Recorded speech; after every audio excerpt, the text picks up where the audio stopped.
आपका नाम क्या है? आस्था मिश्रा। आस्था, क्या लगता है 2024 में किसको आप चुनने वाली हैं इस बार? हम बिल्कुल बीजेपी को चुनने वाले हैं, जिसने उन्हें हमारे राम राज्य को लाया है, हम उन्हीं को लाएंगे।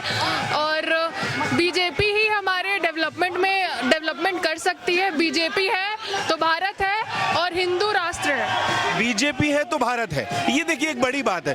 विपक्ष कहता है कि आपने कहा डेवलपमेंट तो हो ही नहीं रहा, विपक्ष का कहना है। विपक्ष तो कहते रहेंगे, हमको उनकी बात सुननी नहीं है। विपक्ष का तो काम है कहना।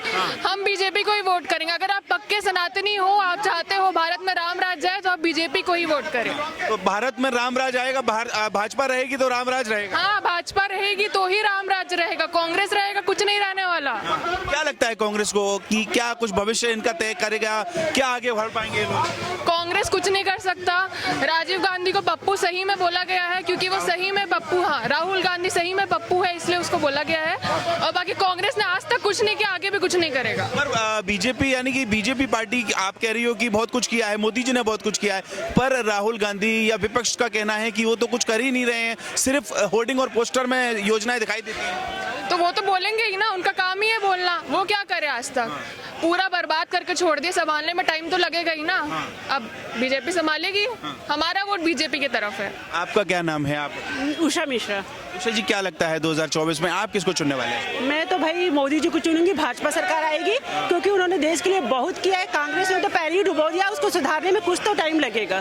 पर विपक्ष कहता है कि 9.5 साल कंप्लीट हो गए, फिर भी कुछ नहीं किया। बहुत विपक्ष को तो काम है, विपक्ष को तो काम ही है बोलना, वो तो बोलेगी ही। और उन्होंने बहुत 9.5 साल में, मतलब 9.5 साल में उन्होंने बहुत काम किया है और आगे भी करेगी। और हम तो भाजपा को देंगे और मोदी जी आएंगे और उन्होंने बहुत कुछ अच्छा किया है। राहुल गांधी क्या करेंगे, आपको क्या लगता है? राहुल गांधी कुछ नहीं कर सकते, बस घूम घूम के प्रचार कर सकते हैं, बस यही कर सकते हैं। पूरे देश में घूमेंगे और कुछ नहीं कर सकते। हम राहुल गांधी की तो बिल्कुल खिलाफ है। तो मतलब 6200 किलोमीटर की यात्रा कुछ काम नहीं करेगी? कुछ काम नहीं करेगी, उनके लिए तो कुछ भी काम नहीं करेगी। वो बस ऐसे घूमते रहे देश में, बस वही है काम उनका। क्या लगता है, 2 बार फिर से एक बार मौका देने वाले हैं आप लोग? बिल्कुल राहुल गांधी जी को बोल रहे हैं। नहीं, मैं भाजपा के बारे में। नहीं, बिल्कुल मौका देंगे, हम तो भाजपा को ही मौका देंगे, मोदी जी को देंगे, बस वही, और कुछ। अच्छा, काम की बात करूं मैं, आपको क्या लगता है क्या विशेष काम ऐसे भारतीय जनता पार्टी यानी नरेंद्र मोदी सरकार ने किए हैं जिसको लिए आप एक बार फिर से मौका देने वाले हैं? भाई वो धर्म के लिए लोगों को भी बिल्कुल वो कर रहे हैं, प्रोत्साहित कर रहे हैं। और अपने देश में जितने बेरोजगार लोग हैं उनके लिए, हाँ सही बात बोल रहे हैं। हाँ, औरतें जो बाहर निकल रही है उनकी वजह से वाकई में सेफ है। हर औरत अपने बिल्कुल आज़ादी से घूम रही है, काम कर सकती है। और गरीबों के लिए उन्होंने तो बहुत कुछ किया। लोग माने ना माने, लेकिन भाई किए हैं। हम तो देखते हैं रोज, हमारा ऑफिस हम लोग खुद अपने बैठते हैं, लोग आते हैं, भाई उनके लिए बहुत कुछ किया है। पर विपक्ष तो कह रहा है कि कोई रोजगार है ही नहीं। वो तो बोलेंगे ना, उनका तो काम है। आप कुछ भी कर लो, कोई अच्छा काम करेगा तो उसको गिराने के लिए बहुत सारे लोग हैं, उसको बोलते रहेंगे गलत, तो वो उनका काम है। विपक्ष तो बोलेगी, तो हमको विपक्ष से कोई लेना देना नहीं है, बस हमको मोदी जी से लेना देना है और वो हमारे लिए कर रहे हैं, वही बहुत काफी है। राहुल गांधी का एक आंकड़ा है, हम लोग यंगस्टर हैं, आप भी यंगस्टर हैं, तो क्या लगता है 7.5 घंटे तक युवा जो है सिर्फ इंस्टाग्राम देख रहा है, सर राहुल गांधी कह रहे हैं? ऐसा बिल्कुल नहीं है। हम सब पढ़ते हैं, हम सब अच्छे ग्रेजुएट होने वाले हैं। यहाँ पे जॉब की इतनी लाइन लगी, अगर आप अच्छे से पढ़ेंगे जॉब मिलेगा, सब मिलेगा। मैं खुद बता रही हूँ अपना एक्सपीरियंस, मैंने अभी 2 जॉब ऑफर ठुकराए हैं, मैं अभी ग्रेजुएट भी। आप कह रही हैं 2 जॉब ऑफर ठुकराए हैं, पर विपक्ष कह रहा है कि सड़कों पे रोजगार है ही नहीं, जो युवा है वो सड़कों पे घूम रहा है खाली। वो उन्हीं की बात कर रहा है जो ना पढ़े लिखे हैं, ना जो पढ़ना चाहते हैं, ना अपने लाइफ में कुछ करना चाहते हैं। हम अभी ग्रेजुएट भी नहीं हुए, उसके बाद भी इतनी ऑफर है, इतना जॉब है कि हम अभी से ठुकरा रहे हैं। जॉब आगे चल के और जॉब मिलेंगे। जिनको नहीं करना उनके लिए कुछ भी नहीं है, जिनको करना है उनके लिए सब कुछ। आपसे भी जान लेते हैं, क्या नाम है आपका? मेरा नाम शीला पांडे है। शीला जी, क्या लगता है, सबकी राय आप जानेंगे, तो आपका क्या लगता है? मुझे लगता है कि बिल्कुल बीजेपी ने बहुत अच्छा काम किया है हमारे देश के लिए। और जो ये धर्म और राम राज्य की बात कर रहे हैं ये लोग, तो बिल्कुल उन्होंने ही लाया है। आज तक तो विपक्ष की जो गवर्नमेंट आप बोल रहे हैं, तो विपक्ष ने तो ये क्यों नहीं लाया राम राज्य? ये तो हमारा जो सनातन धर्म है, हम लोग सनातनी है, तो बिल्कुल इसके प्रचार के लिए मोदी जी ने बहुत कुछ काम किया है। और रही बात डेवलपमेंट की, तो आप हर जगह देखिए, जैसे बनारस का स्टेशन हो गया, बाकी काशी का हो गया, अभी देखिए अयोध्या का चल ही रहा है, रिसेंटली चल ही रहा है पूरा। तो उन्होंने काफ़ी बहुत अच्छा किया है। ये हमारे धर्म के प्रति भी एक जागरूकता भी है लोगों में।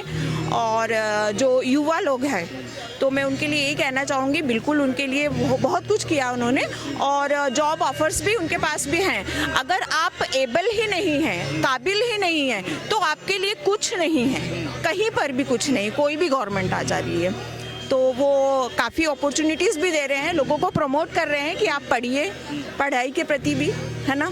और गांव में उन्होंने बहुत सारी योजनाएं चालू करी है जिससे हमारे गांव की महिलाएं सशक्त हो रही हैं, और उनके लिए मतलब बहुत कुछ जीवन को आसान भी किया है, उपयोगी बनाया है उन्होंने। तो बिल्कुल हम मोदी जी के लिए बिल्कुल उनके तरफ हैं कि 2000 एक बार फिर से मौका देने वाले। बिल्कुल 2024 में बिल्कुल मोदी जी को आना ही चाहिए। बिल्कुल सर। आपका नाम मैं भूल गया, एक बार फिर से। आस्था मिश्रा। आस्था मैं एक चीज और जानना चाह रहा हूँ, उन्होंने कहा सनातन की बात। अब तो राहुल गांधी भी मंदिर जा रहे हैं, जनेऊ पहन रहे हैं, शो कर रहे हैं कि मैं भी सनातनी हूँ और कह रहे हैं, तो क्या लगता है आपको? वही बात होगी ना, 100 चूहे खा के बिल्ली हज को चली, वही बात हो गई। तो राहुल गांधी उसके अलावा और कुछ नहीं कर सकते। वो कभी टोपी पहनेंगे, वो कभी भगवा रंग पहनेंगे, उनका काम ही यही है। वो जहाँ वोट वहाँ राहुल गांधी। लगता है कह रहे हैं युवा बेरोजगार है, आपको नहीं लगता? आपने तो नौकरी की लाइन लगा दी। एक्सपीरियंस है वो राहुल गांधी तो वो क्या ही बोले, उनके जितने भी मेरे को लगता है सपोर्टर भी है ना, वो भी अनएम्प्लॉयड है, वो पढ़े लिखे तो है नहीं। हमारे पास अभी ग्रेजुएशन नहीं भी करके भी जॉब है, और अगर आपके पास ग्रेजुएशन करके भी जॉब नहीं है तो मतलब आप एलिजिबल नहीं हो, सिंपल सी बात। वो तो कह रहे हैं कि सारे यंगस्टर जो हैं, कांग्रेस वाले कहते हैं कि राहुल गांधी के फैन है युवा बहुत। अरे कौन फैन है पता नहीं, उनके फैन उनके जैसे ही होंगे। कोई अब महिला है तो महिला सेफ्टी पे अगर मैं बात करूं तो देश में क्या कुछ माहौल है? हम बिल्कुल सेफ्टी की बात करें तो अभी हम दिल्ली, हम छत्तीसगढ़ से हैं, हम अभी दिल्ली आए, हम रात को घूम रहे हैं, छत्तीसगढ़ में भी रात भर घूमते हैं, कोई दिक्कत नहीं हमको, बिल्कुल सेफ है हम, कोई दिक्कत नहीं हमको, सेफ्टी के लिए तो कोई दिक्कत नहीं है। आप बताएं क्या कहना चाहिए? जैसा कि आपने कहा ना कि महिलाओं की सेफ्टी के लिए, तो रिसेंटली मैंने यूपी में, आप देखिए योगी जी को, यूपी में सबसे ज्यादा क्राइम है। आप यूपी से हैं? बिल्कुल, मैं यूपी से बिलोंग करती हूँ और रिसेंटली मैं अभी यूपी से ही आई हूँ। तो वहाँ पर 8-9 बजे के बाद लड़कियों का बाहर रहना बिल्कुल भी सेफ नहीं। तो भाई एंटी रोमियो स्क्वाड बहुत काम कर रही है। बिल्कुल बिल्कुल नहीं है, नहीं था आज तक तो, लेकिन आज रात को 11-12 बजे भी लड़कियां बिल्कुल सेफ्टी से कहीं भी आ जा सक रही हैं, और काफी अच्छा वर्क उन्होंने किया है योगी जी ने।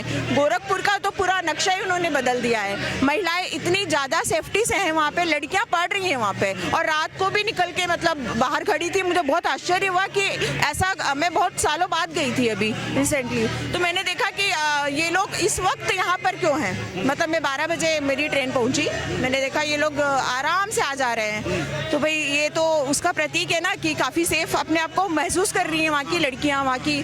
तो ये सुरक्षा उन्होंने बिल्कुल प्रदान की है, और जो आपका क्राइम है वो भी काफ़ी कुछ कम हुआ है। डबल इंजन बोलते हैं जो भी यूपी में। सवाल मेरा ये है, आपको लगता है देश सुरक्षित है, महिलाएं सुरक्षित हैं, फिर राहुल गांधी कौन सी भारत न्याय यात्रा निकालना चाह रहे हैं? राहुल गांधी की भारत यात्रा, न्याय यात्रा तो मुझे भी नहीं मालूम है उनका, वो क्या न्याय यात्रा निकालेंगे। पहले खुद न्याय करेंगे तब तो न्याय यात्रा निकालेंगे। वही सवाल जानना चाह रहा हूँ, न्याय किससे करना है? वही तो मैं भी बोल रही हूँ कि उनको खुद ही नहीं पता है कि वो न्याय किसको करेंगे। पहले आस्था जवाब देंगे इस बात का। आज तक क्या लगता है न्याय किस बात का निकलना है? उनको अपने आप से न्याय करना है, उनको कुछ हुआ नहीं, उनकी दाल गली नहीं, तो अब उनको न्याय करना है, उनको खुद के लिए न्याय करना है, बाकियों से उनको कोई मतलब नहीं है। जो राहुल गांधी है वो मुंह मियां मिट्ठू बनने वाला काम है उनका, अपने बारे में बोलते हैं। उनकी जो बहन है, उनकी बहन और वो दोनों मिलके खुद पप्पू है, लोगों को भी पप्पू बना रहे हैं, और उनका कोई काम नहीं। प्रियंका गांधी पे आज हरियाणा की एक जमीन खरीद मामले में उनका नाम ईडी में आ गया है। अब कांग्रेस फिर कह रही है कि जो कांग्रेस से डर रही है जो भाजपा सरकार है, मोदी सरकार। उनसे कौन डरेगा? उनसे तो रोड के कुत्ते ना डरे कांग्रेस से, तो मोदी सरकार क्या डरेगी? उनका खुद ही का एक दुनिया बना हुआ है जिनमें वो रह रहे हैं। अपनी दुनिया से बाहर निकले, असली भारत में आए, उनको पता चलेगा क्या चल रहा है भारत में। अपनी दुनिया से ही नहीं निकल रहे। आज तक जो इतने साल से कांग्रेस ने कर रखा था उसी में जी रहे। उनको उनके जो टाइम पे जो अन्याय हुआ था उसी का न्याय अब करने निकले। इसका कोई मतलब नहीं है। अब बीजेपी आ गई है न्याय करने, उनकी जरूरत नहीं। अब बिल्कुल कांग्रेस और कांग्रेस के जितने भी नेता हैं फालतू हैं। बीजेपी है तो तो भारत है, सिंपल। कह रहे हैं 28 लोग अब इकट्ठे हो गए हैं, 28 पार्टियां एक साथ काम कर रही हैं और अब चुनाव लड़ेंगे और अब की बार सरकार भी बना लेंगे। अरे हम भी देखते हैं कैसे बनाएंगे कांग्रेस सरकार, हम भी देखेंगे कैसे बनेगा। तो गठबंधन की सरकार नहीं बनेगी, इस बार बीजेपी ही सरकार बनेगी, कांग्रेस का नामो निशान मिटा देंगे। अच्छा सवाल ये है कि आप जो है जनता है, महिलाएं हैं, जब सब समझ रहे हैं तो कांग्रेस और विपक्षी पार्टियों को क्यों ऐसा लग रहा है कि आप लोग भ्रमित हैं, आप लोगों को हिप्नोटाइज कर दिया गया है? नहीं, हम लोग भ्रमित नहीं है, हमारे पास भी अक्ल है कि कौन अच्छा और कौन बुरा है। तो हमें समझ में है कि बीजेपी से अच्छा कोई नहीं हो सकता। अब तो हिंदू जागा है, अब हिंदू जागा है, अब हिंदू जागा है। बिल्कुल कोई भ्रमित नहीं है, बिल्कुल सभी लोग। आप तो यूपी से हैं, राम मंदिर को लेकर कुछ बता दिए। नहीं, मैं यूपी से बिलोंग जरूर करती हूँ, बट मैं एमपी की हूँ। तो एमपी, आप छत्तीसगढ़ से हैं, कोई ने बताया था आप छत्तीसगढ़ से हैं, तो कहा कि एमपी, छत्तीसगढ़, राजस्थान में सरकार ईवीएम की गड़बड़ी से बन गई थी। उनको हमेशा ऐसा ही लगता है, जब भी वो बीजेपी का गवर्नमेंट आती है तो ईवीएम गड़बड़ है, और उनकी गवर्नमेंट आती है तो ईवीएम बिल्कुल गड़बड़ नहीं है ना।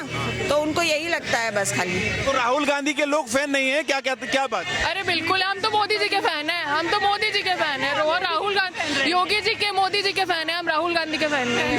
आप जो है वो बीजेपी यानी नरेंद्र मोदी के फैन हैं? हाँ, हम नरेंद्र मोदी के फैन हैं। क्या ऐसे कुछ काम, और कुछ ऐसे काम बता दीजिए जो लोगों को सुनाई दे, हमारे व्यूअर जाने की मोदी ने ऐसे कौन से विशेष काम किए? आज हम घूम रहे हैं, आज हमारा हिंदू धर्म अस्तित्व में है, वो सिर्फ और सिर्फ मोदी जी की वजह से, सिर्फ मोदी जी की वजह से। आज हमारे एज के बच्चे जो मंदिर नहीं जाया करते थे, आज मंदिर जा रहे हैं, आज वो अपना धर्म के प्रति जानने की कोशिश कर रहे हैं। मोदी जी की वजह से आज हम अपने रूट से कनेक्ट हुए हैं, तो इससे बढ़ के और कुछ नहीं हो सकता। मंदिर जाना है राहुल गांधी, ऐसा लगता है राम मंदिर भी जाना चाहिए, नहीं जाएंगे या नहीं जाएंगे? बिल्कुल जाएंगे, हम तो बिल्कुल जाएंगे राम मंदिर। बहुत साल से जो राम मंदिर नहीं बना था वो अब बन रहा है, और हमारे लिए बहुत ही गर्व की बात है। बीजेपी आई, हमारा राम मंदिर बन रहा है। कांग्रेस से तो आज तक हम केस ही लड़ते रह जाते, कुछ नहीं होता। आज बीजेपी है तो हमारा अस्तित्व है, हमारे रूट्स वापस आ रहे हैं, और इससे बढ़कर और कुछ नहीं होता। फिर कौन सा डाटा है कांग्रेस के पास जो वो कहते हैं कि नौकरियां नहीं है? वो उनके समय का पुराना डाटा है, वो अभी अपडेट नहीं किया अपने आप को, तो वो अपने आप को अपडेट करे पहले, उसके बाद उनको पता चलेगा कितनी नौकरियां हैं। देश सुरक्षित है, फिर कहते हैं क्यों कि लोकतंत्र खतरे में आ जाएगा अगर एक बार और सरकार बन जाएगी तो? अरे वो उनका अलग ही चल रहा है, वो अपनी दुनिया से, वही मैं बोली ना, अपनी दुनिया से बाहर निकले, लोगों से मिले, वो कौन सी यात्रा कर रहे हैं, किस प्रकार की यात्रा कर रहे हैं, किन लोगों से मिल रहे हैं, हमको नहीं पता। हम तो बहुत खुश हैं मोदी जी के साथ, हम बहुत ही खुश हैं, बहुत ही सेफ हैं। अब हमारे से मिले, लोगों से मिले, तब उनको पता चलेगा, अपनी दुनिया से बाहर निकले। मैं अभी यहाँ इस माध्यम से यही बोलना चाहूंगी कि राहुल गांधी अब अपनी दुनिया से बाहर निकलिए, लोगों से मिलिए, आपको पता चलेगा क्या हाल है, कितनी एम्प्लॉयमेंट, और हम कितने खुश हैं बीजेपी से। तो फिर क्या लगता है फाइनली कब तक नंबर आ पाएगा राहुल गांधी का, कभी प्रधानमंत्री का? अब हमारे हाथ में है ना डोर, अब हम यंग जनरेशन के हाथ में। अब आपका पत्ता काटे राहुल गांधी जी, अब कांग्रेस आपका पत्ता काटे, हमारे हाथ में डोर है, हम बीजेपी वाले, हम सब बीजेपी को वोट देंगे। आप सब बीजेपी को वोट देने वाले? जी बिल्कुल। जय श्री राम। तो कुछ और लोगों से भी बात, कुछ और लोगों से एक बार बात कर लेते हैं। आपका क्या नाम है? आर्यन दुबे जी, क्या लग रहा है इस बार 2024 में क्या माहौल? मोदी जी आएंगे, मोदी जी को वोट मांगने की जरूरत नहीं है। हम भी छत्तीसगढ़ से हैं, छत्तीसगढ़ में मोदी जी को वोट मांगने की जरूरत नहीं थी। 70% महिलाएं अपने आप आके वोट दे दी। महिलाएं बता रही हैं कि उनको वोट देने वाली है। जी, महिलाएं भी देने वाली हैं, महिलाओं को भरोसा है। पुरुष तो एक तरह से पॉलिटिक्स खेल भी जाते हैं, महिलाओं को पता है कि मोदी देश के विकास के लिए सही है। छत्तीसगढ़ में किसी ने नहीं सोचा था कि भाजपा सरकार बना पाएगी, क्योंकि कह रहे हैं ईवीएम से आ गई है, वो कौन सा वोट डले हैं? तो एक बार आ जाए कोर्ट में, दे दे पिटीशन, सामने हैक करवा दें, सामने हैक करा दें, बस उतनी सी बात है। तो फिर क्या मतलब वोट डल के आया है कि ईवीएम में कुछ गड़बड़ी? वोट डल के है सर, हम तो ग्राउंड रिपोर्ट देखे हैं। आपने वोट दिया है? हाँ, हमने सबने वोट तो कह रहे क्लीन स्वीप हो जाएगा, अगर जो है अगर ईवीएम में गड़बड़ी ना होती तो क्लीन स्वीप हो जाए। कोई क्लीन स्वीप नहीं, वो कांग्रेस तो 70 पार के दावे कर रही थी, 35 में आके अटक गई आधे में। वो भी बड़े बड़े सारे मंत्री हार गए। उन्होंने अच्छे जो विधायक चल रहे थे, 20 विधायकों के टिकट काट दिए छत्तीसगढ़ में। बड़े बड़े गांधी का नाम आने वाला है, ईडी में फिर से कह रहे हैं कि जो है गांधी परिवार से डर रही है भाजपा। गांधी परिवार से डरने की बात नहीं, ईडी में तो बहुत सारे को नाम आते हैं। जब कांग्रेस की सरकार थी भाजपा के नाम आते थे। भाजपा ऐसे नहीं है कि कांग्रेस वाले सबके सब भ्रष्ट हैं, भाजपा वाले के सबके सब ईमानदार हैं, लेकिन भाजपा देश की प्रगति के लिए सही है, ये मेरा मानना है। बस एक और सवाल आप लोगों से लेते हैं, मुझे लगता है आप उसका जवाब देंगे। महिला आरक्षण को लेकर बिल पास किया गया था, उसमें भी कहीं ना कहीं विरोध के स्वर निकल के आए थे, उसमें क्या किया? महिला आरक्षण पे संसद में बिल पास हुआ और विपक्षियों ने उसमें भी इफ एंड बट किया, उसको लेकर क्या किया? महिला को तो देखिए, महिला आरक्षण पे तो मैं यही बोलूंगी, आस्ते आस्ते आ जाओ। आपसे आस्था से जवाब लेते हैं। आस्था, क्या लगता है, महिला आरक्षण का बिल पास हुआ था, उस समय पे भी विरोधियों ने बड़े सारे अजीब तरीके की बातें की थी, आपको क्या लगता है, कैसे देखते हैं? मैं सिर्फ एक ही वर्ड में जवाब देना चाहूँगी, जो भी होते हैं वो अपोजिट, वो जो अलायंस जो भी रहते हैं, उनका काम यही होता है सामने वाले को डाउन करना। तो उनका वही काम है, वही काम पे डटे हुए हैं वो कितना खींच लेंगे नीचे। आज इतना उनके बोलने के बाद भी बीजेपी आगे बढ़ रही है, वो कितना खींचेंगे, हम उतना आगे बढ़ेंगे। सवाल यही होता है कि जनता जब समझ रही है तो वो कौन सी जनता को समझाना चाहते हैं और कौन सी जनता को अट्रैक्ट करना चाहते हैं अपने पास? वो उनकी जो अनएम्प्लॉयड अनएजुकेटेड जनता है, वो उन्हीं को अट्रैक्ट कर सकते हैं। जितने भी, अब हम बोले तो जितने भी मुस्लिम्स का उनको वोट चाहिए, और अब मुस्लिम का वोट भी नहीं मिल रहा उनको, तो अब उनको हिंदुओं का वोट चाहिए। जब मुस्लिम का वोट चाहिए तब वो टोपी पहनेंगे, जब हिंदू का वोट चाहिए तब वो भगवा रंग लगाएंगे। तो वही बात है ना, जिसका जहाँ उनका वोट चाहिए वो वहीं के। तो राहुल गांधी और जो कांग्रेस है वो किसी का नहीं हो सकता। अब तो अल्पसंख्यक भी खुलकर कह रहा है कि हम तो मोदी सरकार को। अब तो सबको मोदी चाहिए। मोदी जो है वो हमारे लिए इतना कुछ किया है, हमारे रूट से हमारे राम राज्य को वापस लेकर आया है मोदी, और हम जरूर मोदी को ही वापस लाएंगे। हम बिल्कुल मोदी को वापस लाएंगे, जो हमारे राम राज्य को वापस लाया, जो हमारे रिलीजन, हमारे रूट्स में हमको कनेक्ट कर रहा है, हमारी जनरेशन को, आज के जनरेशन को कनेक्ट कर रहा है। हम बिल्कुल मोदी जी को वोट देंगे, बिल्कुल। तो सारी योजनाओं से आप उनकी खुश हैं? बिल्कुल खुश हैं हम। फिर एक बार मोदी सरकार बनाना चाहते हैं? बिल्कुल, फिर एक बार मोदी सरकार। ठीक है, तो आप बोले ना महिला आरक्षण के लिए, तो बिल्कुल महिलाओं को उन्होंने आरक्षित किया है ताकि महिलाएं और उनको बढ़ावा मिले, मोटिवेशन मिले, तो ही तो वो आगे बढ़ सकेंगी। बिल्कुल वुमेन एम्पावरमेंट बिल्कुल होना ही चाहिए। महिला सशक्तिकरण का जो बात कर रहे हैं, बिल्कुल मैं उसके एग्री हूँ उससे। और उसके लिए हमारे यहाँ जो भी महिलाएं हैं, तो अगर वो आगे नहीं आएंगी तो देश कैसे बनेगा हमारा।